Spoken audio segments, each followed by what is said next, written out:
Hi dears, welcome to MS solution. ഇനി എന്തിന് വേറെ സൊല്യൂഷൻ? മക്കളെ, നിങ്ങളുടെ സ്വന്തം ജുനുസാർ വന്നിരിക്കുന്നത് ജെനറ്റിക്സ് ഓഫ് ലൈഫ്, ജീവന്റെ ജനിതക എന്ന ഈ ചാപ്റ്റർ വെറും 20 മിനിറ്റിൽ എൻ്റെ മക്കൾക്ക് സെറ്റാക്കി പഠിച്ചിടാൻ പോവുക.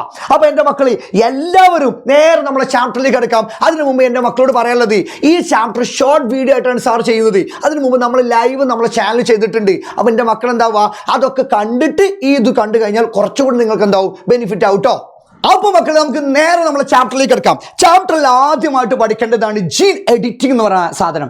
ഈ ജീൻ എഡിറ്റിംഗ് കണ്ടുപിടിച്ച രണ്ടാൾക്കാരാണ് ജെന്നിഫർ എ ഡൗഡ്നയും ഇമ്മാനുവൽ കാർപെൻറ്ററും. Jennifer A Doudna, Emmanuelle Charpentier. ഏത് technology? CRISPR-Cas9 technology. CRISPR-Cas9 technology. Okay, set അല്ലേ? ഇനി അടുത്തതാണ് DNA സ്ഥാനം. എവിടെയാണ് DNA കാണുക? നമ്മളൊക്കെ സെല്ലുണ്ട്, കോശത്തിൻ്റെ ഉള്ളിൽ ന്യൂക്ലിയസ് ഉണ്ട്. ആ ന്യൂക്ലിയസിൻ്റെ ഉള്ളിൽ ക്രോമസോം ഉണ്ട്. ആ ക്രോമസോമിൻ്റെ ഉള്ളിൽ എന്തുണ്ട്? DNA ഉണ്ട്. അതിൻ്റെ ഉള്ളിലാണ് ജീന് കാണപ്പെടുക. ഓക്കെ, അപ്പോൾ എന്താണ് DNA? DNA ഫുൾ ഫോം ആണ് deoxy റൈബോ nucleic acid. Deoxy റൈബോ nucleic acid. DNA മാതൃകയാണ് ചുറ്റുകോവണി മാതൃക. ഏതാണ്? ഡബിൾ ഹെലിക്കൽ ചുറ്റുകോവണി മാതൃക. ഈ ചുറ്റുകോവണി മാതൃക എന്ന് പറഞ്ഞ 3 ആൾക്കാരാണ് ജെയിംസ് വാട്സണും ഫ്രാൻസിസ് റിക്കും മോറിസ് വിൽക്കിൻസും. ഈ ജെയിംസ് വാട്സണും ഫ്രാൻസിസ് റിക്കും മോറിസ് വിൽക്കിൻസിനും ഈ ഒരു എക്സ്ട്രാ ഡിഫ്രാക്ഷൻ പഠനം കൊണ്ടാണ് എന്തായത് ഇവർക്ക് ഈ ഒരു ഘടന കിട്ടിയത്. അപ്പോൾ ഈ എക്സ്ട്രാ ഡിഫ്രാക്ഷൻ പഠനം നടത്തിയ രണ്ടാൾക്കാരാണ് റൊസാലിൻ ഫ്രാങ്ക്ലിനും മോറിസ് വിൽക്കിൻസും. അപ്പോൾ ഇങ്ങോട്ട് ചോദിക്കും, എക്സ്ട്രാ ഡിഫ്രാക്ഷൻ പഠനം നടത്തിയത് ആര്? റൊസാലിൻ ഫ്രാങ്ക്ലിനും മോറിസ് വിൽക്കിൻസും. നൊബേൽ പ്രൈസ് കിട്ടിയത് 3 ആൾക്കാർക്ക്: James Watson, Francis Crick, Morris Wilkins. കുഴപ്പമുണ്ടോ? ഇല്ല. അടുത്ത് DNAക്ക് ഒരു അടിസ്ഥാന നിർമ്മാണ ഘടകമുണ്ട്. അടിസ്ഥാന നിർമ്മാണ ഘടകം എന്ന് പറഞ്ഞാൽ DNA ഉണ്ടാക്കിയത് ന്യൂക്ലിയോടൈഡിനോടാ. ഒരു ന്യൂക്ലിയോടൈഡിന്റെ ചിത്രം എങ്ങനെ വരയ്ക്കുക? സാറ് പറഞ്ഞ ഓർമ്മല്ലേ? വീട്, വട്ടം, ബോക്സ്. വീട്, വട്ടം, ബോക്സ്. വീടെന്താ? ഡിയോക്സി റൈബോ ഷുഗർ, പഞ്ചസാര. ഡിയോക്സി റൈബോ പഞ്ചസാര. വട്ടം എന്താ? ഫോസ്ഫേറ്റ്. ബോക്സ് എന്താ? Nitrogen base. DNAയിൽ എത്ര നൈട്രജൻ ബേസ് ഉണ്ട്? 4. ഏതൊക്കെ? Adenine, thymine, guanine, cytosine. Adenine, thymine, guanine, cytosine. Adenine ആരായിട്ട്? തൈമീൻ. ഗ്വാനിൻ ആരായിട്ട്? സൈറ്റോസിൻ.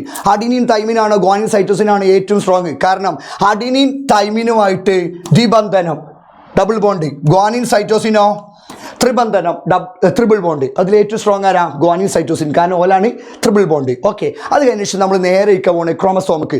ഒരു ക്രോമസോമിൽ പ്രധാനമായിട്ടും 2 ആൾക്കാരാ, DNA-യും ഹിസ്റ്റോൺ പ്രോട്ടീനും. DNA-യും ഹിസ്റ്റോൺ പ്രോട്ടീനും. ആ ഹിസ്റ്റോൺ പ്രോട്ടീനെ 8 ഹിസ്റ്റോൺ പ്രോട്ടീൻ കൂടി ചേർന്നാൽ 8 histone protein join together to form histone octamer. Histone octamer. ഈ ഹിസ്റ്റോൺ ഒക്ടാമറിനെ DNA-ന്റെ ഇഴകൾ, DNA-ക്ക് 2 ഇഴകളല്ലേ? 2 സ്ട്രാൻഡ്. 2 ഇഴകൾ എന്ന് പറഞ്ഞത് 1, 2. ഈ ഇഴകൾ വന്നിട്ട് ഹിസ്റ്റോൺ ഒക്ടാമറിനെ വലയം ചെയ്യും, എൻസർക്കിൾ ചെയ്യും. അപ്പോൾ അതിൻ്റെ പേരെന്താവും? ന്യൂക്ലിയോസോം. എന്താവും? ന്യൂക്ലിയോസോം. എന്താണ്? ന്യൂക്ലിയോസോം. എന്താണ്? ന്യൂക്ലിയോസോം. ഈ ന്യൂക്ലിയോസോമുകൾ, ഒരുപാട് ന്യൂക്ലിയോസോമുകൾ കൂടിച്ചേരുകയും അവരെന്തായി? ചുരുളുകളായി, വീണ്ടും ചുരുളുകളായിട്ടാണ് എന്താവുക? ക്രോമസോം ഉണ്ടാവുക. അപ്പോൾ എൻ്റെ മക്കളോട് ചോദിക്കാൻ ചാൻസ് ഉണ്ട്, എങ്ങനെയാണ് ക്രോമസോം ഉണ്ടാവുക? Chromosomes are formed by coiling. Coiling എന്ന് ചുരുളുക. Coiling numerous nucleosome and recoiling the chain of nucleosome. Okay, സെറ്റല്ലേ? സെറ്റല്ലേ? ഇത്ര ഭാഗം മക്കൾക്ക് സെറ്റല്ലേ? ഇനി അടുത്തതായി പറയാൻ പോകുന്നതാണ് മനുഷ്യന്റെ ക്രോമസോം. മനുഷ്യന്റെ ഒരു കോശത്തിൽ എത്ര ക്രോമസോമാടാ? 46 ക്രോമസോം ഉണ്ട്. ഒരു സെല്ലിൽ എത്ര ക്രോമസോം? 46. ഈ 46 ക്രോമസോം എങ്ങനെയെന്നോ? പെയറ, ജോഡിയ. അതായത് എത്ര ജോഡി? 23 ജോഡി. അത് നമ്മൾ 2ആയി തിരിച്ചു. ഒന്നാണ് സ്വരൂപ ക്രോമസോം, സൊമാറ്റിക് ക്രോമസോം. സൊമാറ്റിക് ക്രോമസോമിന് എൻ്റെ മക്കൾ പഠിക്കേണ്ടത് 3 പോയിന്റ്. 1, സൊമാറ്റിക് ക്രോമസോമിന്റെ എണ്ണം എത്ര? 44. എത്ര ക്രോമസോം? 44 ക്രോമസോം. അതായത് എത്ര പെയർ? 22 പെയർ. 22 ജോഡിനെ വിളിക്കുന്ന പേരാണ് സൊമാറ്റിക് ക്രോമസോം. ഇവരുടെ ഫംഗ്ഷൻ എന്താ? Control physical characteristics. ശാരീരിക സവിശേഷതകളെ നിയന്ത്രിക്കുന്നു. Control physical characteristics. ഇനി അടുത്ത് ഇതിലൊരു ക്രോമസോം എവിടുന്ന കിട്ടുക? മാതാവിൽ നിന്നും, മറ്റൊന്ന് എവിടുന്ന? പിതാവിൽ നിന്നും. 1 of the chromosome inherited from the mother and other one from the father. അപ്പം നോക്കിക്കോ, ഒരു കോശത്ത് 46 ക്രോമസോം. 2ആയി തിരിച്ചു. സ്വരൂപ ക്രോമസോം, സൊമാറ്റിക് ക്രോമസോം. അടുത്ത് 46, 44 സൊമാറ്റിക് ക്രോമസോം, സ്വരൂപ ക്രോമസോം. അടുത്തത് ഏതാ? 2 അല്ലേ? അതിന് വിളിക്കുന്ന പേരാണ് സെക്സ് ക്രോമസോം. അതിന് വിളിക്കുന്ന പേരാണ് സെക്സ് ക്രോമസോം, ലിംഗനിർണ്ണയ ക്രോമസോം. ഒരു 2 ക്രോമസോമാ, എക്സ് ക്രോമസോമും വൈ ക്രോമസോമും. ഇനി നിങ്ങൾ ചോദിക്കും, എക്സ് ക്രോമസോം ആണോ വൈ ക്രോമസോം ആണോ വലുത്? ചോദിക്കും. എക്സ് ക്രോമസോം ആണ് എന്ത്? വൈ ക്രോമസോമിനെക്കാട്ടിലും എന്ത്? വലുത്. എക്സ് ക്രോമസോം ആണ് വൈ ക്രോമസോമിനെക്കാട്ടിലും വലുത്. ഓക്കെ, ഇനി വൈ ക്രോമസോമിൽ കാണുന്ന ഒരു ജീൻ ഉണ്ട്, very very very important. Y ക്രോമസോമിൽ കാണപ്പെടുന്ന ജീൻ ഉണ്ട്. അതിന്റെ പേരെന്താ? SRY ജീൻ അല്ലേ?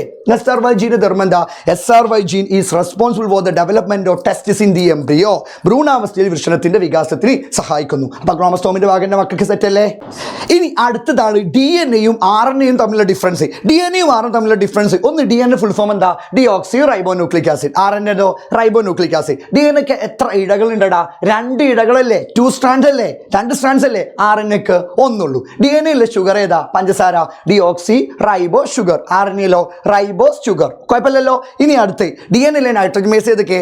Adenine, thymine, guanine, cytosine. DNA-യിലെ nitrogen base adenine, thymine, guanine, cytosine. എന്നാൽ RNA-യിലോ adenine, guanine, uracil, cytosine. Adenine, uracil, guanine, cytosine. DNA ആർ തമ്മിലുള്ള difference adenine, thymine, guanine, cytosine. DNA-യിൽ RNA-യിൽ അഡിനിൻ, യുറാസിൽ, ഗ്വാനിൻ, സൈറ്റോസിൻ. ഇവിടെ തൈമിൻ ഉണ്ട്, ഇവിടെ യുറാസിൽ മാത്രമേ ഉള്ളൂ. കുഴപ്പമില്ലല്ലോ. ഇത്ര സെറ്റ് അല്ലേ? ഇനി അടുത്തതാണ് ജീന്. ജീൻ എന്ന് പറഞ്ഞാൽ എന്താ? Gene is a specific sequence of nucleotides in DNA. DNA-യിലെ നിശ്ചിത ന്യൂക്ലിയോടൈഡ് ശ്രേണിയാണ് എന്ത്? ജീന്. ഇനി ജീന് നമ്മുടെ സ്വഭാവത്തെ നിയന്ത്രിക്കുന്നത് പ്രോട്ടീനായി മാറിയിട്ടാണ്. അപ്പം നമ്മൾ അടുത്ത പഠിക്കാൻ പോകുന്നതാണ് പ്രോട്ടീൻ നിർമ്മാണം. പ്രോട്ടീൻ നിർമ്മാണം വെരി വെരി ഇമ്പോർട്ടൻ്റ് ആണ്. പ്രോട്ടീൻ നിർമ്മാണത്തിൽ 2 ഘട്ടം. ഒന്നാണ് ട്രാൻസ്ക്രിപ്ഷൻ. ഒന്നേതാ? ട്രാൻസ്ക്രിപ്ഷൻ. മറ്റേതാണ് ട്രാൻസ്ലേഷൻ. ട്രാൻസ്ക്രിപ്ഷൻ എന്ന് പറഞ്ഞാൽ എന്താ? MRNA-യിൽ നിന്ന് വിവിധ എൻസൈമുകളുടെ DNA-യിൽ നിന്നും വിവിധ എൻസൈമുകളുടെ സഹായത്തിൽ എന്തുണ്ടാവുക? mRNA രൂപപ്പെടുക.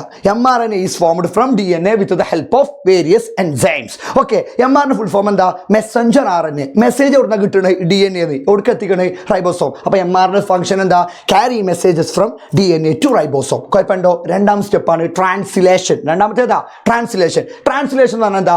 ആ DNA എന്തായി mRNA എടുത്തുന്നു, റൈബോസോമിലെത്തുന്നു. mRNA reaches ribosome. മൂന്നാമത്തെ പോയിന്റ് നമുക്ക് എന്താ പറയാം? tRNA. tRNA ഫുൾ ഫോം എന്താ? Transfer RNA. Carry different kinds of amino acid to ribosome. ശരീരത്തിന്റെ വിവിധ ഭാഗത്തുള്ള അമിനോ ആസിഡിനെ ഒടുക്കെത്തിക്കുന്നു, റൈബോസോമിൽ എത്തിക്കുന്നു. RNA ഫുൾ ഫോം എന്താ? Ribosomal RNA. റൈബോസോമലിന്റെ RNA ഫംഗ്ഷൻ എന്താ? Combine amino acid to make protein. കുഴപ്പമില്ലല്ലോ. സാർ ഇതൊക്കെ ഡീറ്റെയിൽ ആയിട്ട് നമ്മൾ ലൈവ് വീഡിയോയിൽ ഇട്ടിട്ടുണ്ട്. അപ്പം എൻ്റെ മക്കൾ അത് കേട്ടിട്ട് ഇതിലേക്ക് വന്നാൽ ഏറ്റവും ഈസി ആകും. ഓക്കെ, സെറ്റല്ലേ? സെറ്റല്ലേ? ഇനി അടുത്തതാണ് ഈ ചിത്രങ്ങൾ നോക്കണം. ഇത് mRNA ആണ്, ഇത് tRNA ആണ്, ഇത് rRNA ആണ്. ഇതിൻ്റെയൊക്കെ ഫംഗ്ഷൻ സാർ പറഞ്ഞില്ലേ? അത് നോക്കി വെക്കുക. ഇനി അടുത്തതാണ് എന്ത്? ഹെറിഡിറ്റി എന്താ? വേരിയേഷൻ എന്താ? അടുത്താണ് ഹെറിഡിറ്റി. എന്താ ഹെറിഡിറ്റി? മാതാപിതാക്കളുടെ സവിശേഷതകൾ സന്താനങ്ങളിൽ പ്രകടമാവുകയാണെങ്കിൽ അതിനെ വിളിക്കുന്ന പേരാണ് ഇത് heredity. Transmission of features of parent to offsprings are called heredity. What is variation? എന്താ വേരിയേഷൻ? എന്താ വ്യതിയാനം? മാതാപിതാക്കളിൽ ഇല്ലാത്ത സവിശേഷത സന്താനങ്ങളിൽ പ്രകടമാവുക. Features are seen in offsprings that are different from their parents. കുഴപ്പമുണ്ടോ? ഇല്ല. അടുത്തതാണ് ജെനറ്റിക്സ്. എന്താ genetics? Genetics branch of science. ജനിതകശാസ്ത്രം എന്ന് പറഞ്ഞാൽ branch of science that deal with heredity, variation and gene. കുഴപ്പമുണ്ടോ? പാരമ്പര്യത്തെയും വ്യതിയാനത്തെയും ജീനുകളെയും കുറിച്ച് പഠിക്കുന്ന ശാസ്ത്രശാഖയാണ് ജനിതകശാസ്ത്രം. ഇനി അടുത്തതാണ് ജനിതക ശാസ്ത്രത്തിന്റെ പിതാവ്. ഫാദർ ഓഫ് ജെനറ്റിക്സ് ആരാ? Gregor Johann Mendel. അപ്പോൾ ഇനി നമ്മൾ പഠിക്കാൻ പോകുന്നതാണ് മെൻഡലിന്റെ ഓരോ പരീക്ഷണങ്ങളാണ്. മെൻഡലിന്റെ 1ാമത്തെ പരീക്ഷണത്തെ വിളിക്കുന്ന പേരാണ് മോണോ ഹൈബ്രിഡ് ക്രോസ്. മെൻഡൽ പരീക്ഷണം നടത്തിയ ഏത് ചെടിയില? പയർ ചെടി, ഗാർഡൻ പീല. അതിന്റെ സയന്റിഫിക് നെയിമാണ് പൈസം സറ്റൈവം. ചോദിക്കാറുണ്ട്. ഗാർഡൻ പീന്റെ, തോട്ടപ്പയറിന്റെ ശാസ്ത്രീയ നാമം പൈസം സറ്റൈവം. മെൻഡലിന്റെ 1ാം പരീക്ഷണത്തെ വിളിക്കുന്ന പേരാണ് മോണോ ഹൈബ്രിഡ് ക്രോസ്. എന്താണ് മോണോ ഹൈബ്രിഡ് ക്രോസ്? അതിന്റെ അംശബന്ധ എത്രയുടെ റേഷ്യോ? 3:1. എന്താണ്? 3:1. അംശബന്ധം 3:1. അപ്പൊ ഇത് മെൻഡൽ എന്താണ്? ഒരു ലെറ്റർ രൂപത്തിൽ എഴുതി. അപ്പൊ എന്താണ് allele? A different form of a gene is called allele. അതായത് ഒരു ജീനിന്റെ വ്യത്യസ്ത തരങ്ങൾ വിളിക്കുന്ന പേരാണ് എന്ത്? അലീൽ. ഇപ്പം ഒരു ഉയരം എന്നുള്ള ഒരു സ്വഭാവത്തിന്റെ വ്യത്യസ്ത തരങ്ങൾ ഏതൊക്കെ? ഉയരം കൂടിയതും ഉയരം കുറഞ്ഞതും. അപ്പോൾ ഒരു ഉയരം എന്നുള്ള ഒരു ജീനിന്റെ വ്യത്യസ്ത അലീലുകളാണ് ടോളും ഡോർഫും. ഉയരം കൂടിയതും ഉയരം കുറഞ്ഞതും. അപ്പോൾ അലീൽ എന്താ കിട്ടിയില്ലേ? ഇനി നമ്മൾ നേരെ എന്താണ്? മെൻഡലിന്റെ പരീക്ഷണം ചിഹ്ന രൂപത്തിൽ, ലെറ്റർ രൂപത്തിൽ, ആ ക്രോസിങ്ങിന്റെ ഭാഗം എൻ്റെ മക്കൾ നല്ല നോക്കുക. ആദ്യം നമ്മൾ ടോൾ, ഉയരം കൂടിയതും ഉയരം കുറഞ്ഞതും, ക്യാപിറ്റൽ ടി, കുഞ്ഞുട്ടി എടുത്ത്. കുഴപ്പമുണ്ടോ? ഇല്ല. ഇനി ബീജകോശം എഴുതുമ്പോൾ ശ്രദ്ധിക്കണ്ടേ, രണ്ടും സെയിം ആണെങ്കിൽ ഇതൊന്ന് ഒന്നെടുത്താൽ മതി. അപ്പൊ രണ്ടും ക്യാപിറ്റൽ ടി അല്ല, അപ്പൊ ഒന്നെടുത്തു. 2 കുഞ്ഞുട്ടി അല്ലേ, ഒന്നെടുത്തു. ക്യാപിറ്റലിൽ കുഞ്ഞുട്ടി ക്രോസ് ചെയ്തു. ക്യാപിറ്റൽ വന്നു കഴിഞ്ഞാൽ പ്രയോറിറ്റി ആർക്ക് കൊടുക്കണം? 1ാം തലമുറയിൽ എഴുതുമ്പോൾ ക്യാപിറ്റലിന് കൊടുത്തു. അപ്പം ക്യാപിറ്റൽ ടിയും കൊടുത്തു, കുഞ്ഞുട്ടിയും കൊടുത്തു. അപ്പൊ നിങ്ങളോട് ചോദിക്കും, 1ാം തലമുറയിൽ എല്ലാം ഉയരം കൂടിയതല്ലേ കണ്ടേ? കാരണം എന്താ? ഇവിടെ ക്യാപിറ്റൽ ടി ആണ്, കുഞ്ഞുട്ടിയാണ് വലുത്. ക്യാപിറ്റൽ ടി അല്ലേ വലുത്. അപ്പൊ പ്രയോറിറ്റി ആർക്കാ? Capital T. അതാണ് അവിടുത്തെ പ്രകട ഗുണം, ഡോമിനന്റ് ട്രൈറ്റ്. ഓക്കെ, ഇവിടെ കാണാത്തത് ഏതാ? ഉയരം കുറഞ്ഞതല്ലേ, കുഞ്ഞുട്ടിയല്ലേ? ഇതാണ് ഇവിടുത്തെ റെസസീവ് ട്രൈറ്റ്. ഇതിങ്ങനെ ഈ ക്രോസിങ് ചോദിച്ചിട്ട് ഇതിലെ ഫീനോടൈപ്പ് എന്താ, ജീനോടൈപ്പ് എന്താ ചോദിക്കും. ഫീനോടൈപ്പ് പറഞ്ഞാൽ എന്താ മക്കളെ? അതായത് ഇവിടെ പുറത്തേക്ക് കണ്ടത് എക്സ്പ്രസ്ഡ് ക്യാരക്ടറിനെ വിളിക്കുന്ന പേരാണ് ഫീനോടൈപ്പ്. ഇവിടെ ഏതാ പുറത്തേക്ക് കണ്ടത്? ടോള്, ഉയരം കൂടിയതല്ലേ. ഇവിടുത്തെ ജീനോടൈപ്പ് എന്താ? ജീനോടൈപ്പ് എന്ന് പറഞ്ഞു കഴിഞ്ഞാൽ എൻ്റെ മക്കൾ ഇത്ര ആലോചിച്ചാൽ മതി. ഇതൊക്കെ ചെയ്ത് കഴിഞ്ഞ് ടി എന്നൊക്കെ ചെയ്ത് ലാസ്റ്റ് കിട്ടുന്ന ആൻസർ ഇല്ലേ, അതാണ് എന്ത്? ജീനോടൈപ്പ്. അത് ഇവിടെ എന്താ കിട്ടിയത്? അത് അതേപോലെ എഴുതി കൊടുക്കുക. എന്താണ്? Capital T, Kunjutty. കുഴപ്പമുണ്ടോ? ഇല്ല. ഇനി മെന്റലി രണ്ടാം തലമുറ എങ്ങനെ കണ്ടിന്യൂ? ഒന്നാം തലമുറ സ്വപരാഗണം സെൽഫ് പോളിനേഷൻ നടത്തിയല്ലേ? അപ്പം അതെന്തായി? ക്യാപിറ്റൽ ടി കുഞ്ഞുട്ടീനെ എന്താക്കി? രണ്ടിട്ട് എഴുതി. കുഴപ്പമുണ്ടോ? ഇല്ല. കുഴപ്പമുണ്ടോ? ഇല്ല. എന്നിട്ട് എന്തായി? അതിനെന്താണ് ബീജകോശം എഴുതുമ്പോൾ ഇത് രണ്ടും സെയിം ആണെങ്കിൽ നമ്മൾ ഒന്ന്. ഇപ്പോൾ ഇവിടെ രണ്ടും സെയിം ആണോ? ക്യാപിറ്റൽ ടി കുഞ്ഞുട്ടി സെയിം അല്ലല്ലോ. അപ്പം എന്തായി? ഓരോന്നിനെങ്ങനെ സെപ്പറേറ്റ് എടുത്തു? ഓരോന്നിനെങ്ങനെ സെപ്പറേറ്റ് എടുത്തു? ഇനി ഈ സെപ്പറേറ്റ് എടുത്തതിനെ എന്ത് ചെയ്യണമെന്ന് ചോദിച്ചു കഴിഞ്ഞാൽ ആദ്യത്തേനെ മൂന്നാമതായി ക്രോസ് ചെയ്തു. അപ്പം എന്താ? Capital T capital T. ആദ്യത്തേനെ നാലാമതായി ക്രോസ് ചെയ്തു. Capital T Kunjutty. രണ്ടാമത്തേനെ മൂന്നാമതായി ക്രോസ് ചെയ്തു. Capital T Kunjutty. അത് രണ്ടാമത്തേനെ നാലാമതായി കുഞ്ഞുട്ടി കുഞ്ഞുട്ടി. അപ്പം അതെന്താ? ഇവിടെ ക്യാപിറ്റൽ ടി പുറത്തേക്ക് ഏതാ കാണാം? ഉയരം കൂടിയതല്ലേ? ക്യാപിറ്റൽ ടി കുഞ്ഞുട്ടി. ക്യാപിറ്റലും സ്മോളും വന്നു കഴിഞ്ഞാൽ ആരെ കാണാം? ക്യാപിറ്റലല്ലേ, കാരണം പ്രയോറിറ്റി എടുക്കാം ക്യാപിറ്റൽ. അപ്പോൾ ഉയരം കൂടിയത്. അപ്പോൾ ഇതന്നെയല്ലേ? ഇനി രണ്ടും കുഞ്ഞുട്ടി എന്താ? ഉയരം കുറഞ്ഞതല്ലേ? അപ്പോൾ ഇവിടുത്തെ അംശബന്ധം 3:1. കുഴപ്പമുണ്ടോ? ഇല്ല. സെറ്റല്ലേ? ഇനി അടുത്തതാണ് ഫീനോടൈപ്പ്. ഫീനോടൈപ്പ് എന്താ? The observable characteristics of an organism are called phenotype. ഒരു ജീവിയിൽ പ്രകടമാകുന്ന സ്വഭാവത്തെ വിളിക്കുന്ന പേരാണ് എന്ത്? ഫീനോടൈപ്പ്. അതിന് കാരണക്കാരായ ജനിതഘടന ജനറ്റിക് കോൺസ്റ്റിറ്റ്യൂഷനെ വിളിക്കുന്ന പേരാണ് എന്ത്? ജീനോടൈപ്പ്. സാറ് പറഞ്ഞ ഇങ്ങോട്ട് നോക്കി. ഇവിടെ എന്താ? Capital T Kunjutty. ഇതിലേതാ പുറത്തേക്ക് പ്രകടമായത്? ടോളി, ഉയരം കൂടിയതല്ലേ? അപ്പോൾ ഇതിന് വിളിക്കുന്ന പേരാണ് ഫീനോടൈപ്പ്. അതിന് കാരണം ജനറ്റിക് കോൺസ്റ്റിറ്റ്യൂഷൻ, ജനിതഘടന. നിങ്ങൾ അങ്ങനെ ഒന്നും പഠിക്കണ്ട. ഇതൊക്കെ ചെയ്തിട്ട് കഴിഞ്ഞിട്ട് ലാസ്റ്റ് കിട്ടണ ആ ലെറ്റർ ഇല്ലേ, അത് അതേപോലെ എഴുതി കൊടുക്കണേന്ന് പറഞ്ഞ പേരാണ് ജീനോടൈപ്പ്. കുഴപ്പമുണ്ടോ? ഇല്ല. അടുത്ത് നോക്കിക്കോ. അത് കഴിഞ്ഞ ശേഷം നമ്മൾ എന്താ പറയുക? മെന്റലി ഈ പരീക്ഷണം ചെയ്തപ്പോൾ മെന്റൽ 4 കാര്യങ്ങൾ പറഞ്ഞു. അതാണ് മെന്റൽ പോസ്റ്റ്ലേറ്റ്സ്, മെന്റലിന്റെ അനുമാനങ്ങൾ. ഒന്നാമത്താണ് a trait is control by 2 factor. സ്വഭാവത്തെ 2 ഘടകങ്ങൾ ചേർന്നാണ്. സ്വഭാവത്തെ നിയന്ത്രിക്കുന്ന 2 ഘടകങ്ങൾ ചേർന്നാണ്. ഒന്നാം തലമുറയിൽ ഒന്ന് പ്രകടമാവും, മറ്റൊന്ന് മറഞ്ഞിരിക്കും. ഒന്നാം തലമുറയിൽ ഫസ്റ്റ് ജനറേഷനിൽ ഒന്ന് എക്സ്പ്രസ് ആവും, മറ്റേതെന്താവും?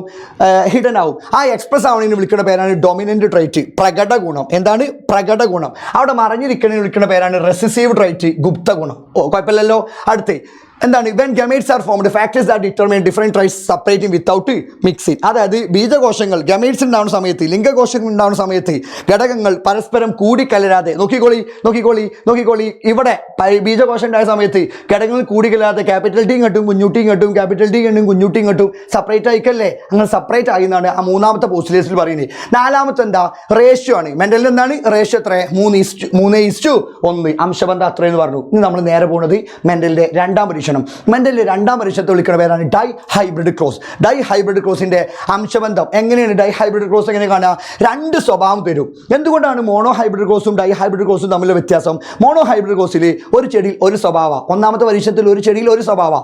രണ്ടാമത്തെ പരീക്ഷണത്തിൽ എന്താ?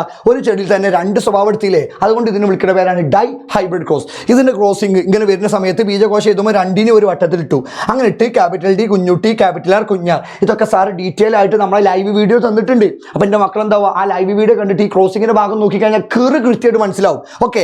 അടുത്ത് അങ്ങനെ ചെയ്തു. ഇതിന്റെ അംശബന്ധം എത്ര? 9:3:3:1 കിട്ടും. അപ്പോൾ മോണോ ഹൈബ്രിഡ് ക്രോസിന്റെ അംശബന്ധം എത്ര? 3:1. ഡൈ ഹൈബ്രിഡ് ക്രോസിന്റെ അംശബന്ധം എത്ര? 9:3:3:1. കുഴപ്പമുണ്ടോ? ഇല്ല. ഇനി നമ്മൾ അടുത്ത് പഠിക്കുകയാണ് മെന്റലിന്റെ പോസ്റ്റ്ലേറ്റ്സ്. അതായത് മെന്റലിൽ 4 പോസ്റ്റ്ലേറ്റ്സ്. ഇങ്ങനെ 5ാമത്തെ പോസ്റ്റ്ലേറ്റ്സ് ആണ് എന്ത്?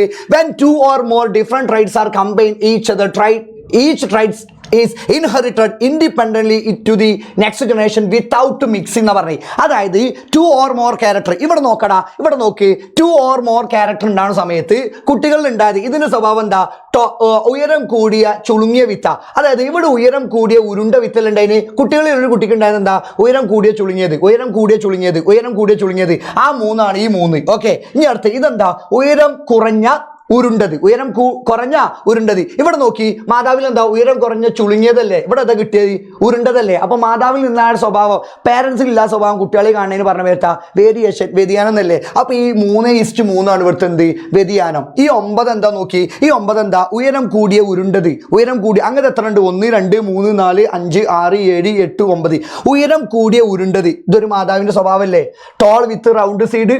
ഇതൊരു പാരന്റ് സ്വഭാവമല്ലേ? അതാണ് എന്ത്? ഈ 9. ഓക്കെ. ഇത് ഈ 9. ഈ 1 നോക്കി. ഇവിടെ കിട്ടിയ എന്താ? ഉയരം കുറഞ്ഞ ചുളുങ്ങിയത്. ഈ ഉയരം കുറഞ്ഞ ചുളുങ്ങിയത് എന്താ? ഇത് മറ്റേ പാരന്റിന്റെ അല്ലേ? അപ്പം നോക്കി ഇവിടെ ഈ 9ഉം 1ഉം ആണ് പാരമ്പര്യം, ഹെറിഡിറ്റി. ഈ 3 ആണ് ഇവിടുത്തെ എന്ത്? വേരിയേഷൻ. 3 ആണ് ഇവിടുത്തെ വേരിയേഷൻ. എന്താ വേരിയേഷൻ? പാരന്റ്സ് ഇല്ലാത്ത സ്വഭാവം കുട്ടികളെ കാണല്ലേ? ഇവിടെ നോക്കി ടോൾ വിത്ത് റിങ്കിൾ സീഡ് എന്നാ, ഉയരം കൂടിയ ചുളുങ്ങിയ വിത്ത് എന്നാ. ഇവിടെ എന്താ ഉയരം കൂടിയതിൻ്റെ ഇപ്പോൾ ഉരുണ്ട വിത്തല്ലേ, ഇവിടെ കുട്ടി കിട്ടിയെത്താ ഉയരം കൂടിയ ചുളുങ്ങിയതല്ലേ. ഞങ്ങോട്ട് നോക്കി ഉയരം കുറഞ്ഞ ഉരുണ്ട വിത്ത് എന്നാ, ഡ്വാർഫ് വിത്ത് റൗണ്ട് സീഡ് എന്നാ. ഇവിടെ ഡ്വാർഫിൻ്റെ ഒപ്പത്താ ഉയരം കുറഞ്ഞ ചുളുങ്ങിയത് കിട്ടേണ്ട അടുത്ത് ഇവിടുത്തെ കിട്ടി ഉയരം കുറഞ്ഞ ഉരുണ്ടത കിട്ടി. അപ്പൊ മാതാപിതാക്കളില്ല സ്വഭാവമല്ലേ ഈ മൂന്നും അതാണ് എന്ത് വേരിയേഷൻ. അതിന് കാരണം എന്താ, ഇവർ ഓക്സ്പ്രിങ്സ് ഉണ്ടാകുന്ന സമയത്ത് ഗമേറ്റ്സ് ഉണ്ടാവുന്നുണ്ട്, ഫാക്ടേഴ്സ് ഉണ്ടാവുന്നുണ്ട്. ഇൻഡിപെൻഡൻ്റ്ലി, എന്താണ് ഇൻഡിപെൻഡൻ്റ്ലി പറഞ്ഞാൽ സ്വതന്ത്രമായി അടുത്ത തലമുറയൊക്കെ എന്താവുന്നുണ്ട് കൈമാറുണ്ട്, ഓല് മിക്സ് ആവുന്നില്ല എന്ന് പറഞ്ഞേ.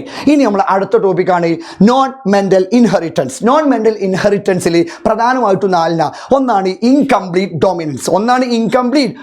ഇൻകംപ്ലീറ്റ് ഡോമിനൻസിന് എക്സാമ്പിളാണ് 4 o'clock പ്ലാന്റ്, 4 മണിപ്പൂവ്. ചുവന്ന പൂവും വെള്ള പൂവിനെയും വർഗ്ഗസങ്കരണം ഹൈബ്രിഡൈസ് ചെയ്തപ്പം എന്തുണ്ടായി, പിങ്ക് ഉണ്ടായി. മെന്റൽ പറഞ്ഞത് ഒരു ചുവപ്പും വെള്ളയും വർഗ്ഗസങ്കരണം നടത്തുകയാണെങ്കിൽ ഒന്നെങ്കിൽ കുട്ടി എന്തെങ്കിലും ചുവപ്പ് അല്ലെങ്കിൽ വെള്ള. ഇവിടെ ഉണ്ടായത് ഏതാ, പിങ്ക്. അപ്പൊ മെന്റൽ പറഞ്ഞ തിരുത്തല്ലേ. അപ്പൊ മെന്റലിന്റെ തിരുത്തുകളെ പറയുന്ന പേരാണ് നോൺ മെന്റൽ ഇൻഹെറിറ്റൻസ്. അതിന് കാരണം നോക്കി dominant അലീൽ cannot fully hide the alleles of the recessive trait.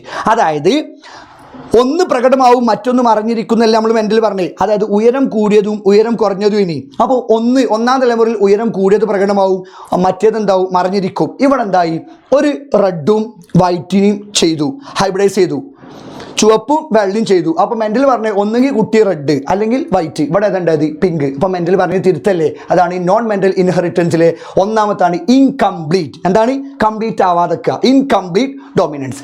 രണ്ടാമത്താണ് co dominance. രണ്ടാമത്താണ് കോന്റെ അർത്ഥമാണ് രണ്ടും പ്രകടമാവുക. അതിന് എക്സാമ്പിൾ നോക്കി, ഈ കന്നുകാലിന്റെ ശരീരത്തിലേക്ക് നോക്കി, അവിടെ നമുക്ക് എന്താ ഒരു റോൺ കോട്ട് കാണാം. എന്താണ് റോൺ കോട്ട് പാറ്റേൺ? ഏതിലൊക്കെ? സം കാറ്റിൽസ് ആൻഡ് ഹോഴ്സ്, കുതിരകളിലും കന്നുകാലികളിലും എന്ത് റോൺ കോട്ട് പാറ്റേൺ. അതിന് കാരണം എന്താ, ഇവരെ പാരൻസ് ഒന്നെങ്കിൽ എന്ത് കാരണം ഒരു ബ്രൗണ് അല്ലെങ്കിൽ എന്താ വൈറ്റ്. ബ്രൗണ് കന്നുകാലിയും വൈറ്റ് കന്നുകാലിയാണ് എന്താണ് ക്രോസ് ചെയ്തത്. അപ്പോൾ ഒന്നെങ്കിൽ മെന്റൽ പറഞ്ഞ സ്ഥിതിക്ക് അങ്ങനെ കുട്ടി ഒന്നെങ്കിൽ വൈറ്റ് അല്ലെങ്കിൽ ബ്രൗണ്. ഇവിടെ ഇതിൻ്റെ ശരീരത്തിൽ എന്തൊക്കെയുണ്ട്, ബ്രൗണും ഉണ്ട് വൈറ്റും ഉണ്ട്, രണ്ടും ഒരേ സമയത്ത് എക്സ്പ്രസ് ആയില്ലേ.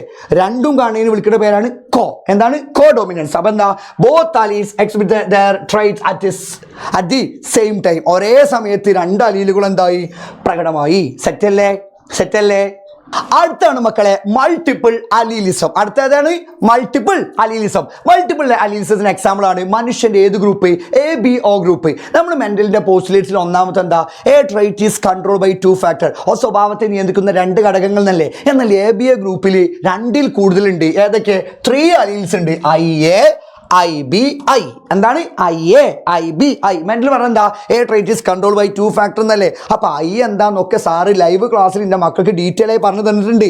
ഈ ലൈവ് കാണാത്ത മക്കളാണെങ്കിൽ നമ്മളെ യൂട്യൂബ് ചാനലിൽ ലൈവിലുണ്ട്, നമ്മുടെ ജെനറ്റിക്സ് ഓഫ് ലൈഫ് ഡീറ്റെയിൽ ആയിട്ട് സാർ തന്നിട്ടുണ്ട്. അപ്പൊ അത് കാണിട്ടോ മക്കളെ. അപ്പൊ മൾട്ടിപ്പിൾ അലീലിസത്തിന്റെ എക്സാമ്പിൾ ആണ് ABO ഗ്രൂപ്പ്, IAIBI. ഏതൊക്കെയുണ്ട്? A trait is control by 2 factor എന്നല്ലേ. അപ്പോൾ അതിനൊരു തിരുത്തല്ലേ. അപ്പോൾ അതാണ് മൾട്ടിപ്പിൾ അലീലിസം. അടുത്താണ് പോളിജെനിക് ഇൻഹെറിറ്റൻസ്. അതിന് കാരണം എന്താ, അതിൻ്റെ എക്സാമ്പിൾ ആണ് difference in the skin colour. അതായത് മനുഷ്യൻ്റെ ത്വക്കിൻ്റെ നിറത്തിലുള്ള വ്യത്യാസം. ഇവിടെ 1 മാർക്ക് ചോദിക്കാൻ ചാൻസ് ഉള്ളതാണ്. മനുഷ്യൻ്റെ ത്വക്കിന് നിറം നൽകുന്ന പിഗ്മെന്റ് വർണ്ണകം ഏത്? മെലാനിൻ. എന്താണ്? മെലാനിൻ. സെറ്റല്ലേ. അടുത്തതാണ് മക്കളെ വ്യതിയാനത്തിന് കാരണം. വ്യതിയാനത്തിന്റെ കാരണം 2 ഒന്നാണ് ക്രോസിംഗ് ഓവർ, മറ്റേതാണ് മ്യൂട്ടേഷൻ. ഇതിന്റെ മക്കൾക്ക് എന്താണ് ക്രോസിംഗ് ഓവർ ചോദിക്കും. ക്രോസിംഗ് ഓവർ എപ്പോൾ നടക്കുന്നു? മിയോസിസിലാണ് നടക്കുക, ഊനഭംഗത്തിൽ ആരംഭത്തിലാണ്. എന്താണ് ഊനഭംഗം? അപ്പൊ എന്താ ഊനഭംഗം? Meiosis is a type of cell division that is responsible for the formation of gametes. അതായത് ലിംഗകോശങ്ങൾ രൂപപ്പെടുന്ന കാരണമാകുന്ന കോശവിഭജന രീതിയാണ് ഊനഭംഗം. ഈ സമയത്ത് നടക്കണതാണ്. അപ്പൊ ഇങ്ങോട്ട് ഈ ചിത്രം ചോദിക്കും. എൻ്റെ മക്കളോട് ആദ്യം ചോദിക്കും, ഈ ചിത്രം തന്നിരിക്കുന്ന ചിത്രം ഏത്? ക്രോസിംഗ് ഓവർ എപ്പോൾ നടക്കും? ഇനീഷ്യൽ ഫേസ് ഓഫ് മിയോസിസിന്റെ ഊനഭംഗത്തിന്റെ ആരംഭത്തിൽ നടക്കും. ഇതിന് 3 സ്റ്റേജാണ്. ഒന്ന് പെയറിംഗ് ഓഫ് ഹോമലോഗസ് ക്രോമസോമുകൾ എന്താവുന്നു? സമരൂപ ക്രോമസോമുകൾ എന്താവുന്നു? ജോഡി ചേരുന്നു. സമരൂപ ക്രോമസോമുകൾ പരസ്പരം ജോഡി ചേരും. ഇങ്ങനെ ഒരു ക്രോമസോം വേറെ ക്രോമസോം ജോഡി ചേരുന്ന ഭാഗത്ത് വിളിക്കുന്ന പേരാണ് കയാസ്മ. എന്താണ് കയാസ്മ? ആ കയാസ്മയെ വെച്ച് എന്താ സംഭവിക്കുക? ഒരു ക്രോമസോമിന്റെ ഭാഗം മുറിഞ്ഞ് മറ്റേ ക്രോമസോമിന്റെ ഭാഗം മുറിഞ്ഞ് പരസ്പരം എന്താവും? അങ്ങോട്ടും ഇങ്ങോട്ടും കൈമാറും. ഓക്കെ, ഈ കൈമാറ്റം മാറ്റത്തിലും ഉണ്ടാവും അലീലുകളിൽ പുനഃസംയോജനം എന്തെടുക്കും റീകോമ്പിനേഷൻ നടക്കും റീകോമ്പിനേഷൻ ഓഫ് അലീൽ. ഇതെന്തിന് കാരണമാവും കുട്ടികളിൽ ന്യൂ ട്രൈറ്റ്സ് പുതിയ സ്വഭാവം കാണാൻ കാരണമാവും. അടുത്തതാണ് മ്യൂട്ടേഷൻ.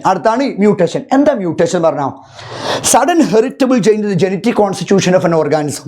ഒരു ജീനിൽ ജനിതഘടനയിൽ ആകസ്മികം പറഞ്ഞാൽ എന്താ പെട്ടെന്നുണ്ടാവുന്ന മാറ്റങ്ങളെ വിളിക്കുന്ന പേരാണ് മ്യൂട്ടേഷൻ. ഇതൊന്തിന് കാരണം വേരിയേഷന് കാരണം. അതിൽ കാരണങ്ങൾ 3 അതായത് മ്യൂട്ടേഷൻ സംഭവിക്കാൻ കാരണം 3. 1 chemical, 2 radiation, 3 defect in the replication of DNA ഇരട്ടിക്കൽ ഉണ്ടാവുന്ന തകരാറ്. ഇത്രയുള്ളൂ എൻ്റെ മക്കളെ. ഏറ്റവും സിമ്പിളാണ് ഈ ചാപ്റ്റർ. എൻ്റെ മക്കൾക്ക് ഏറ്റവും ഷോർട്ടാക്കിയിട്ടാണ് സാറ് പറഞ്ഞത്. ഇതിൻ്റെ ഡീറ്റെയിൽ വീഡിയോ സാറ് നമ്മളെ ലൈവ് വീഡിയോയിൽ കേട്ടിട്ടുണ്ട്. അപ്പോൾ ഏത് ഭാഗമാണ് എൻ്റെ മക്കൾക്ക് വേണ്ടത് അത് കൃത്യമായി നോക്കിട്ടോ. ഓക്കെ മക്കളെ, താങ്ക് യു.